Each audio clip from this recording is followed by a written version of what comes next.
20 minute 20 खबर में आपका स्वागत है। मैं हूं आपके साथ हेमंत कुमार।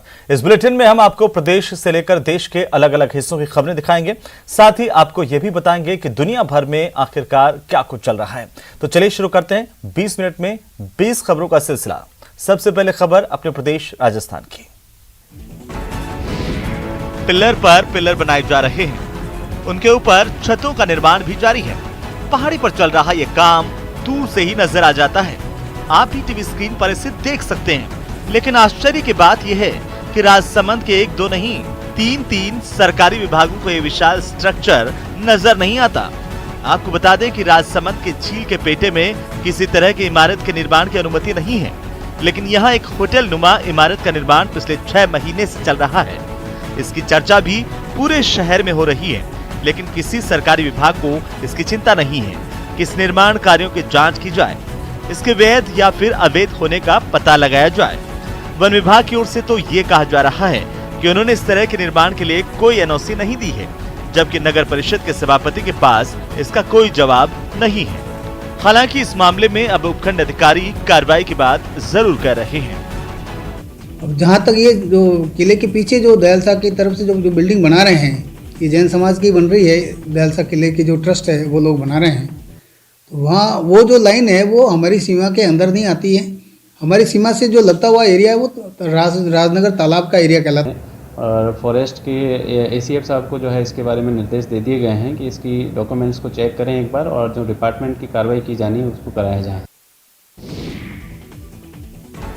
जहां तक नजर जाती है वहां तक कचरे का ढेर नजर आता है। ऐसा लगता है मानो कचरे के समंदर में खड़े हों। एक तो ये तस्वीर, ऊपर से इसकी बदबू, दोनों परेशान करने वाली है। लेकिन जैसे ही आसपास के लोगों को ये पता चलता है कि ये कचरा अस्पताल से निकला है, तो वो दहशत में आ जाते हैं। परेशान करने वाली ये तस्वीर कोटा के सांगोद से आई है, जहां पर बताया जा रहा है कि सांगोद जोलपा हाईवे के पास बड़ी मात्रा में अस्पतालों से निकलने वाला संक्रमित कचरा पड़ा हुआ है। हालांकि ये तो साफ साफ नहीं पता चल पाया कि ये कचरा किसने यहाँ फेंका, लेकिन लोगों को ये डर जरूर सता रहा है कि अगर इस कचरे से संक्रमण फैला तो क्या होगा। इस पूरे मामले में यहाँ के मुख्य चिकित्सा अधिकारी का कहना है कि खुले में इस तरह अस्पताल से निकला कचरा फेंकना खतरनाक है और इससे कई बीमारियां हो सकती हैं। साथ ही उन्होंने ये भी कहा कि जिसकी भी ये करतूत है उसके खिलाफ जांच के बाद अनुशासनात्मक कार्रवाई जरूर की जाएगी। तो ये मेरे को पता लगा है, तुरंत मैंने इस पे संज्ञान लिया है और इनके ऊपर मैंने लेटर भी निकाल दिया और आज ही मैं इनको पाबंद करके इनको ट्रेनिंग दूंगा। इन्होंने मेरे को बताया ये बात। रात का वक्त भले ना हो, लेकिन इस क्लासरूम में अंधेरा जरूर है। कहने या बताने की जरूरत नहीं है कि खिड़की, दरवाजे और बिजली के अभाव में इस क्लासरूम का ये हाल है। इतना ही नहीं, एक दूसरे से चिपक कर के बैठे ये बच्चे कोरोना प्रोटोकॉल का उल्लंघन करने पर भी मजबूर हैं। काले क्लासरूम की ये तस्वीरें दौसा के राजकीय महाविद्यालय नांगल राजावतान की है। 2020 के बजट घोषणा में इस कॉलेज की घोषणा तो कर दी गई थी, लेकिन सुविधाओं के नाम पर इस कॉलेज को महज नाम की पर्ची ही थमाई गई। अब हाल ये है कि इस कॉलेज के पास ना तो कोई अपना भवन है और ना बिजली पानी की सप्लाई।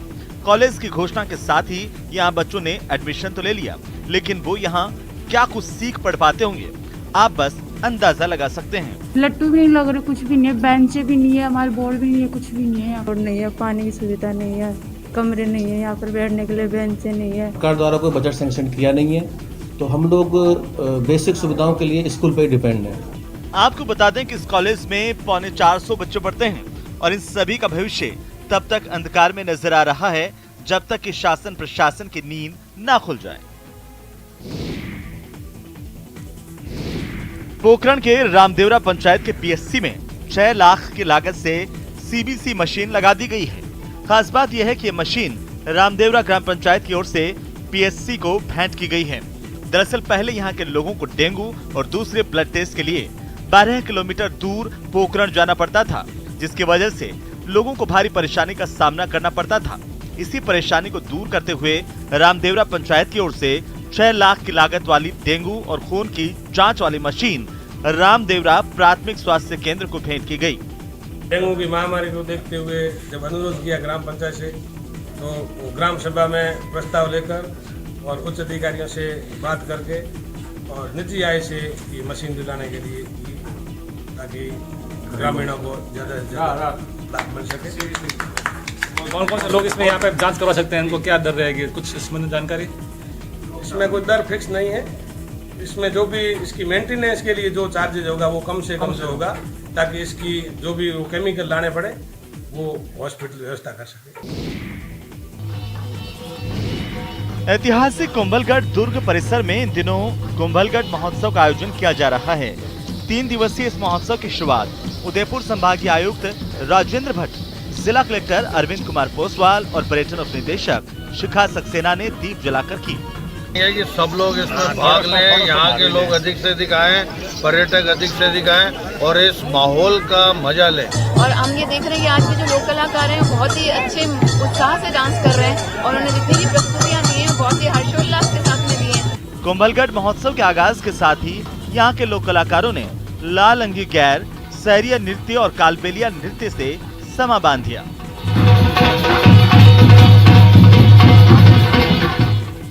राजस्थानी कलाकारों को इस कदर नृत्य करते हुए देखकर यहाँ पर आए हुए पर्यटक झूम उठे और उन्होंने भी इनके साथ जमकर जश्न मनाया। आपको बता दें कि चीन के बाद विश्व की सबसे बड़ी दूसरी सुरक्षा दीवार के लिए दुनिया भर में विख्यात है राजसमंद का कुंभलगढ़ दुर्ग। इसे देखने के लिए सैलानियों का जमघट लगा रहता है, लेकिन कुंभलगढ़ फेस्टिवल के दौरान यहाँ पर आना अपने आप में अद्भुत अनुभव है। और अब देख लेते हैं कुछ अन्य राज्यों की खबरें। कोरोना के नए वेरिएंट ओमिक्रॉन के दक्षिण अफ्रीका में मिलने और उसके बाद दुनिया के 25 देशों में अब तक इसके प्रसार से दहशत का माहौल है। खास बात यह है कि ओमिक्रॉन जिन देशों तक पहुंच चुका है उसमें अमेरिका भी शामिल है। चौंकाने वाली बात यह है कि अमेरिका के कैलिफोर्निया में जो शख्स ओमिक्रॉन से प्रभावित हुआ है उसे कोविड वैक्सीन की दोनों डोज लग चुकी थी। हालांकि भारत में अब तक कोरोना के इस नए वेरिएंट की पुष्टि नहीं हुई है, लेकिन भारत सरकार इसे लेकर अलर्ट मोड में है। कोविड-19 वायरस के नए वेरिएंट ओमिक्रॉन के खतरे को देखते हुए 15 दिसंबर से इंटरनेशनल फ्लाइट शुरू करने के फैसले को टाल दिया गया है। एविएशन रेगुलेटर DGCA ने बुधवार को कहा कि फिलहाल 15 दिसंबर से चालू होने वाली इंटरनेशनल फ्लाइट के निर्णय पर रोक लगा दी गई है। इस नए वेरिएंट को कुछ महीनों पहले ही पूरी दुनिया में तबाही मचा चुके डेल्टा से भी अधिक खतरनाक बताया जा रहा है, क्योंकि ओमिक्रॉन में अब तक 50 म्यूटेशन हो चुके हैं। WHO ने इसे वेरिएंट ऑफ कंसर्न की कैटेगरी में रखा है।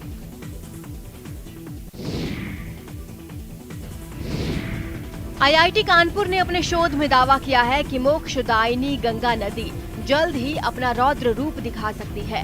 IIT कानपुर की इस चेतावनी के पीछे नदी के प्रवाह के बदलते स्वरूप बड़ी वजह है। दरअसल IIT कानपुर और भारतीय विज्ञान संस्थान बेंगलुरु ने बाढ़ के पूर्वानुमान के लिए गंगोत्री ग्लेशियर से ऋषिकेश तक 21,000 वर्ग किलोमीटर क्षेत्र का अध्ययन किया। इस रिसर्च में पाया गया कि बाढ़, बांध और बैराज के निर्माण की वजह से बाढ़ क्षेत्रों में तेजी से बदलाव हो रहा है। नदियों के स्वरूप में बदलाव की वजह से भविष्य में इसके प्रवाह में और वृद्धि होगी और गंगा बेसिन में बाढ़ का क्षेत्र विस्तारित हो सकता है। सबसे बड़ी चिंता जो है हमारी यही है कि अभी तो हमने हमारी स्टडी अपर गंगा बेसिन में है, ऋषिकेश तक का जो पार्ट है हमने उसको स्टडी किया है, लेकिन हमारा अनुमान है कि उसके नीचे जो अलुवियल पार्ट है गंगा का उसमें जो इसका इम्पैक्ट होगा वो और ज़्यादा देखने को मिलेगा।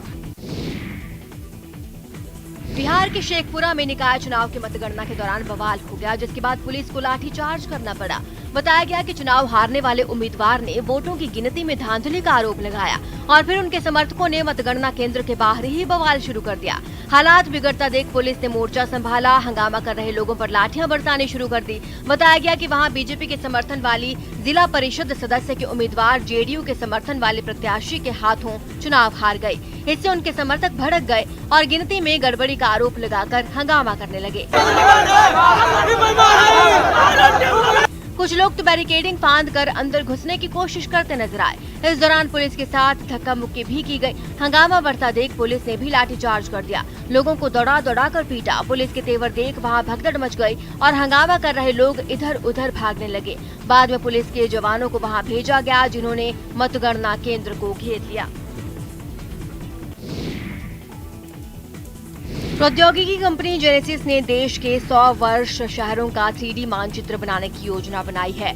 ये कंपनी के अखिल भारतीय स्तर पर मानचित्र बनाने के कार्यक्रम का हिस्सा है, जिसे वो लाइसेंस के आधार पर उपयोगकर्ताओं और उद्यमों के साथ साझा करेगी। बुधवार को नई दिल्ली में आयोजित एक कार्यक्रम में इस योजना की रूपरेखा की चर्चा की गई। इस कार्यक्रम में नीति आयोग के मुख्य कार्यपालक अधिकारी अमिताभ कांत ने नेसिस के मानचित्र मंच डिजिटल ट्विन भी जारी किया। इस मौके पर जेनेसिस के चेयरमैन और प्रबंध निदेशक साजिद मलिक ने कहा कि कंपनी के पास 100 शहरों के मानचित्र का काम 18 महीनों के भीतर पूरा करने की क्षमता है। उन्होंने ये भी जानकारी दी है कि 3D मैपिंग तकनीक विकसित करने में अब तक 200 करोड़ रुपए का निवेश किया गया है और ये मानचित्र अगले वित्त वर्ष में देश के लोगों के लिए उपलब्ध हो जाएंगे। जम्मू कश्मीर के राजौरी में सीमा सुरक्षा बल ने अपना 57वां स्थापना दिवस धूमधाम के साथ मनाया। इस मौके पर बीएसएफ अधिकारियों ने शहीदों के परिवारों के सदस्यों को सम्मानित किया तो जवानों ने यहां जश्न मनाया। बीएसएफ के इस राइजिंग डे कार्यक्रम में मुख्य अतिथि के तौर पर बीएसएफ के उप महानिरीक्षक राकेश नेगी पहुंचे थे। उनके साथ साथ स्थापना दिवस कार्यक्रम में सीमा सुरक्षा बल के जवानों के साथ साथ उनके परिवारों और भूतपूर्व सैनिकों ने भी हिस्सा लिया। डीआईजी साहब का बहुत शुक्रगुजार हैं, सीओ साहब के बहुत शुक्रगुजार हैं जो बस राइजिंग डे आज जो मनाया जा रहा है। जल, थल और नभ तीनों तरह के उनके पास में तीनों की जगह की अपनी रक्षाओं करने में वो सक्षम रहती है। इस मौके पर उप महानिरीक्षक राकेश नेगी ने यहां मौजूद सभी लोगों को स्वच्छता की शपथ दिलाई और हर सप्ताह 2 घंटे के लिए अपने आसपास स्वच्छ भारत मिशन को आगे बढ़ाने की अपील की। उन्होंने कहा, सरकार स्वच्छ भारत मिशन के तहत देश को स्वच्छ बनाने के लिए हर एक कदम उठा रही है। ऐसे में हम सभी को जागरूक होकर स्वच्छता के प्रति जागरूक रहना होगा और हर वर्ष 100 घंटे सफाई करनी होगी। हिमाचल प्रदेश पुलिस को राष्ट्रपति की ओर से प्रेसिडेंट कलर अवार्ड से सम्मानित किया गया। शिमला के ऐतिहासिक रिज मैदान में आयोजित समारोह में राज्यपाल राजेंद्र विश्वनाथ आर्लेकर ने हिमाचल पुलिस को ये पुरस्कार प्रदान किया। इस मौके पर पुलिस बैंड की ओर से ड्रमों की पाई बनाकर उस पर प्रेसिडेंट कलर चिन्ह को सजाया गया। इस तरह की सेरेमनी युद्ध में हुई जीत के बाद विजय पताका के लिए सैनिकों की ओर से आयोजित की जाती है। इस दौरान राज्यपाल ने कहा कि हिमाचल प्रदेश देश का 8वां राज्य है जहां की पुलिस को ये सम्मान प्राप्त हुआ है। प्रेसिडेंट कलर अवार्ड प्राप्त करना न सिर्फ हिमाचल पुलिस के लिए बल्कि पूरे प्रदेश के लिए गर्व की बात है। अत्यंत सत्यनिष्ठा से, निष्पक्ष भाव से और निर्भयता से आप यह काम अनेक वर्षों से करते आए हैं। ऐसा काम जब आप करते हैं जिसका मैंने वर्णन किया, निर्भयता से होता है, निष्पक्षता से होता है और सत्यनिष्ठा से होता है, तब कहीं हम इस प्रदेश की रक्षा के लिए निश्चिंत रहते हैं। हिमाचल प्रदेश की राजधानी शिमला से हैरान करने वाली तस्वीरें सामने आई। वहां बड़ी तादाद में पुलिसकर्मी अपनी मांगों को लेकर मुख्यमंत्री आवास के बाहर इकट्ठा हो गए।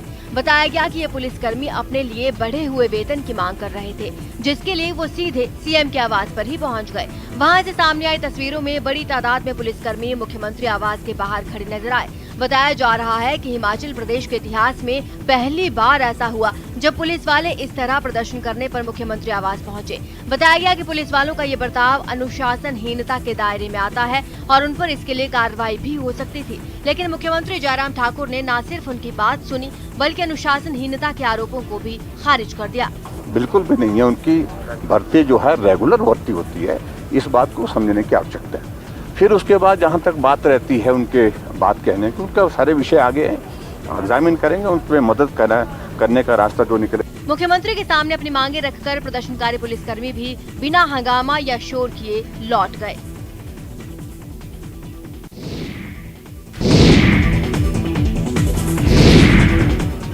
उत्तराखंड के रामगढ़ के रहने वाले पंकज बिष्ट ने आपदा की कड़वी यादों को पीछे छोड़ लोगों को आगे बढ़ने का हौसला दिया है।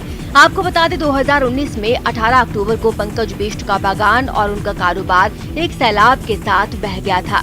उस सैलाब में उनके जीने का जरिया तो खत्म हो गया, लेकिन उन्होंने अपना हौसला नहीं खोया और उसी हौसले की वजह से अब पंकज ने खुद का मशरूम का प्लांट तैयार कर लिया है। जिंदगी है, जीना तो है ही, लाइफ एक ही बार मिलेगी, कुछ हो जाए आदमी जीता जरूर है। तो क्यों ना कुछ करके एक अंदर से मोटिवेशन है कि कुछ ना कुछ तो करना ही है, अपने लिए नहीं आगे के लिए बच्चे के लिए करेंगे कुछ। वो सीखेगा कि हाँ पापा ने इस ये मुश्किल हालातों में ये किया तो वो भी आगे कुछ कर सका।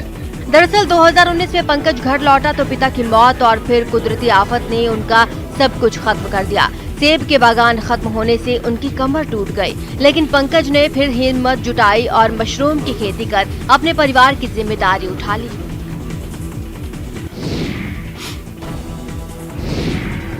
पूर्वांचल एक्सप्रेसवे पर दुनिया की सबसे लंबी पेंटिंग बनेगी जो काकोरी कांड के शहीदों को समर्पित होगी।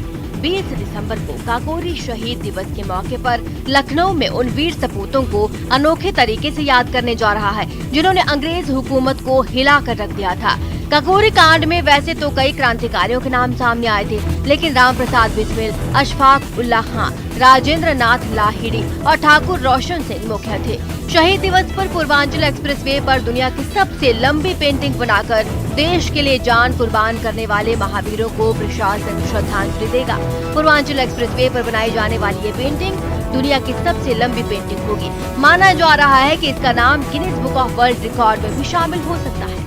मिल रही जानकारी के मुताबिक उस एक्सप्रेसवे पर करीब 12 किलोमीटर के दायरे में दुनिया की सबसे लंबी पेंटिंग बनाई जाएगी। करीब 2500 कलाकारों की मदद से बनने वाली इस पेंटिंग में काकोरी की उस घटना को उकेरा जाएगा, जिसके जरिए प्रयास ये होगा इतिहास के उस दृश्यों को फिर से दिखाना जो उस दौरान देखे गए थे या जिसके बारे में लोग चर्चा करते हैं। माना ये भी जा रहा है कि ये अपने आप में सच्ची श्रद्धांजलि होगी उन अमर सपूतों को जिन्होंने अपने देश की आन बान शान के लिए अपने प्राण न्यौछावर कर दिए। भुवनेश्वर में चल रहे जूनियर वर्ल्ड कप हॉकी में भारत की जीत का सिलसिला जारी है। बुधवार को एक रोमांचक मुकाबले में भारत ने बेल्जियम को 1-0 से शिकस्त देकर सेमीफाइनल का टिकट कटा लिया है। लगातार ये दूसरा मौका है जो भारत को सेमीफाइनल का टिकट मिला है, जबकि चौथी बार जूनियर हॉकी विश्व कप के सेमीफाइनल का भारत को टिकट मिला है। अब फाइनल में जगह बनाने के लिए शुक्रवार को विवेक प्रसाद की अगुवाई वाली भारतीय टीम का सामना 6 बार की वर्ल्ड चैंपियन जर्मनी से होगा। बुधवार के मैच में भारत के लिए एकमात्र गोल 21वें मिनट में शारदानंद तिवारी ने पेनल्टी कॉर्नर पर दागा। आपको बता दें कि बेल्जियम ने क्वार्टर फाइनल मुकाबले की आक्रामक शुरुआत की थी। पहले क्वार्टर में उसने कई हमले किए और भारतीय रक्षा पंक्ति को दबाव में ला दिया था, लेकिन जैसे जैसे खेल आगे बढ़ा भारतीय टीम ने लय हासिल करना शुरू कर दिया और भारतीय टीम की अग्रिम पंक्ति ने अच्छा तालमेल दिखाया। हम लोग का यही था कि हम अटैकिंग खेलें, लेकिन अनफॉर्चुनेटली हम लोग का पैचेस में हो रहा था, लेकिन अच्छे काउंटर हुए और मैं पूरा क्रेडिट देना चाहूँगा यहाँ की ओडिशा पब्लिक को जिन्होंने हमारा पूरा सपोर्ट किया और जिससे एक अलग ही क्राउड में हमारा कॉन्फिडेंस हाई हुआ। 20 मिनट 20 खबरों में अब बात कर लेते हैं इंटरनेशनल खबरों की। जर्मनी के म्यूनिख में दूसरे विश्व युद्ध के दौर का एक बम फटने से 4 लोग घायल हो गए। ये बम वहां के एक बेहद भीड़ भाड़ वाले रेलवे स्टेशन के करीब जमीन में मौजूद था, जो निर्माण के काम के दौरान फट गया। हादसे के बाद फौरन पूरे इलाके को घेर लिया गया। बताया गया कि रेलवे स्टेशन के करीब एक नई लाइन बनाने के लिए काम चल रहा था। ऐसे में खुदाई करते वक्त जमीन के अंदर करीब 75 सालों से दफन उस बम में धमाका हो गया। धमाका इतना जबरदस्त था कि खुदाई करने वाली मशीन तक पलट गई और वहां काम कर रहे 4 लोग भी धमाके की चपेट में आ गए। Und dabei explodiert. Und infolge dieser Explosion sind dann धमाके के बाद आनन फानन में वहां से गुजरने वाली सभी ट्रेनों को खाली करवा दिया गया। निगरानी रखने के लिए हेलीकॉप्टर तैनात कर दिए गए जो आसमान में मंडराते नजर आए। हादसे वाली जगह पर एम्बुलेंस और बचाव दल की टीमें भी भेजी गई। दूसरे विश्व युद्ध के दौरान म्यूनिख समेत जर्मनी के कई शहरों पर हजारों बम बरसाए गए थे, लेकिन उनमें कई बम ऐसे थे जो तब तो नहीं फटे, लेकिन अब 75 साल से ज्यादा का वक्त बीतने के बाद भी लोगों के लिए खतरा बने हुए हैं।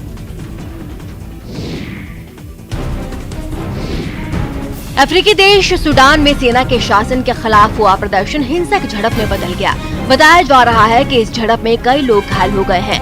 वहीं पिछले ही महीने सेना ने प्रधानमंत्री और दूसरे बड़े नेताओं को गिरफ्तार कर तख्ता पलट कर दिया था, जिसके विरोध में प्रदर्शन शुरू हो गए थे और इसी कड़ी में सैकड़ों की तादाद में लोग एक बार फिर राजधानी खर्तूम की सड़कों पर उतरे और जोरदार प्रदर्शन किया। जल्द ही ये प्रदर्शन हिंसक झड़प में बदल गया। लोगों को रोकने के लिए तैनात सुरक्षा बलों ने उन पर आंसू गैस के गोले दागने शुरू कर दिए। इस कार्रवाई के बाद वहां भगदड़ मच गई और लोग इधर उधर भागने लगे। इतने गोले दागे गए कि सड़क जंग का मैदान लगने लगी। हालांकि लोग भी पीछे नहीं हटे, उन्होंने सुरक्षा बलों का मुकाबला शुरू कर दिया। बाद में ताकत के जोर पर इस प्रदर्शन को कुचल दिया गया। इस झड़प में कई प्रदर्शनकारी घायल हो गए, कईयों को हिरासत में भी लिया गया। खबर है कि तख्ता पलट के बाद से ही जारी इन प्रदर्शनों में अब तक करीब 50 लोग मारे जा चुके हैं। अमेरिका के कैलिफोर्निया से एक हैरान करने वाला वीडियो सामने आया। वहां 2 बदमाशों ने घर के अंदर घुसकर एक महिला से लूटपाट की। बताया जा रहा है कि महिला अपने छोटे बच्चे के साथ सैर से लौट रही थी और वो जैसे ही घर के अंदर घुसी, दोनों लुटेरे भी उसके पीछे अंदर दाखिल हो गए। इस घटना का एक वीडियो भी सामने आया जिसमें वो महिला अपने बच्चे के साथ घर लौटती दिखी। घर पहुंचकर उसने गेट खोला और फिर बच्चे की गाड़ी को सीढ़ियों पर चढ़ाने की कोशिश करने लगी, लेकिन तभी महिला को अकेला देखकर लुटेरे भी वहां पहुंच गए। दोनों खुले हुए गेट से अंदर दाखिल हुए और महिला को घेर लिया। दोनों ने उसके साथ छीना झपटी शुरू कर दी और उसका बैग छीनकर फरार हो गए। इस घटना से डरी हुई महिला भी अपने बच्चे को उठाकर अंदर की तरफ भाग गई। बाद में पुलिस को मामले की जानकारी दी गई, जिसके बाद लुटेरों की तलाश शुरू की गई।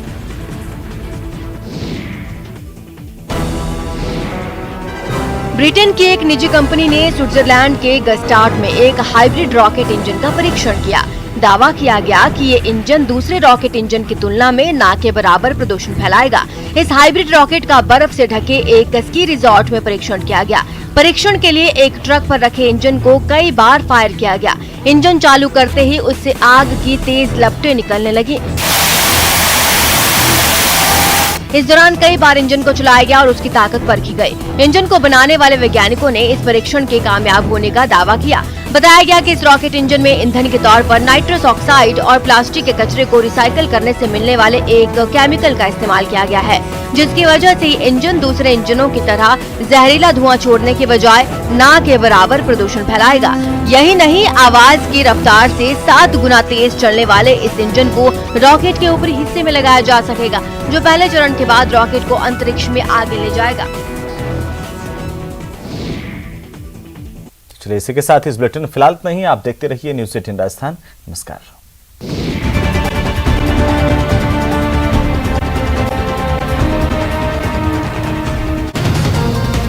एक लड़की का साड़ी पहनकर कसरत करने का वीडियो सोशल मीडिया पर